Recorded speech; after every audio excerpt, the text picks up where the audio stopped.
For years, weight loss has been explained as a simple math problem: calories in versus calories out. Eat less than you burn and you lose weight. Eat more and you gain it. On paper, that sounds logical, but in real life, it rarely works that cleanly. If calories were the only thing that mattered, anyone consistently eating in a calorie deficit would eventually get lean. Yet many people diet for months or even years without lasting results, while others gain weight eating what looks like a reasonable amount of food. The missing piece in this equation isn't effort or discipline, it's hormones. Calories tell us how much energy we consume, but they don't determine what the body does with that energy. Hormones are the decision makers. They control whether calories are burned for fuel, stored as fat, or used to support muscle, recovery, and metabolism. When hormones are balanced, fat loss feels almost straightforward. When they're not, the same calorie intake can lead to fat gain, constant hunger, low energy, and stalled progress. This is why focusing only on calories often leads to frustration and eventually burnout. Insulin is one of the most important hormones in this conversation. Its job is to manage blood sugar, but it also decides whether the body stores or releases fat. When insulin levels are consistently high, fat loss becomes difficult, even if calories are low. This is why many people struggle with belly fat, cravings, and energy crashes despite dieting. In these cases, eating less doesn't fix the problem. Improving blood sugar control does. Stress adds another layer. Chronic stress raises cortisol, and high cortisol tells the body that survival is more important than fat loss. Under stress, the body becomes more efficient at storing fat and less willing to burn it. Extreme dieting, excessive cardio, poor sleep, and constant food restriction all raise cortisol. From the body's perspective, a calorie deficit combined with high stress feels like a threat, not a solution. Thyroid hormones also play a major role. They help regulate how many calories the body burns at rest. When food intake is too low for too long, thyroid output can slow down, reducing metabolism and making fat loss harder over time. This is why many people feel cold, tired, sluggish, and stuck the longer they diet. Cutting calories further usually makes things worse, not better. Hunger hormones like leptin and ghrelin explain why weight loss often triggers intense hunger and weight regain. Rapid or prolonged calorie restriction lowers leptin and raises ghrelin, increasing appetite and decreasing fullness. This isn't a lack of willpower. It's a biological response designed to protect the body. The harder someone pushes through it, the stronger the pushback becomes. Calories still matter, but context matters more.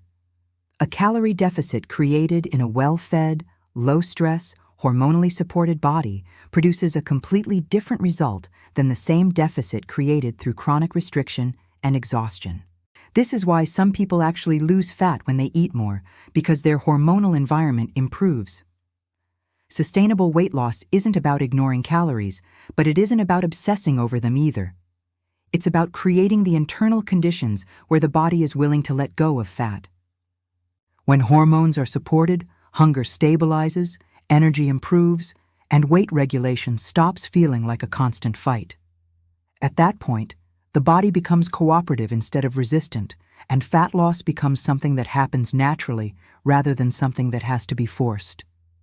Many people believe that if they just push harder, eat less, and train more, fat loss will eventually happen. What usually happens instead is exhaustion. Energy drops, motivation fades, and progress slows down.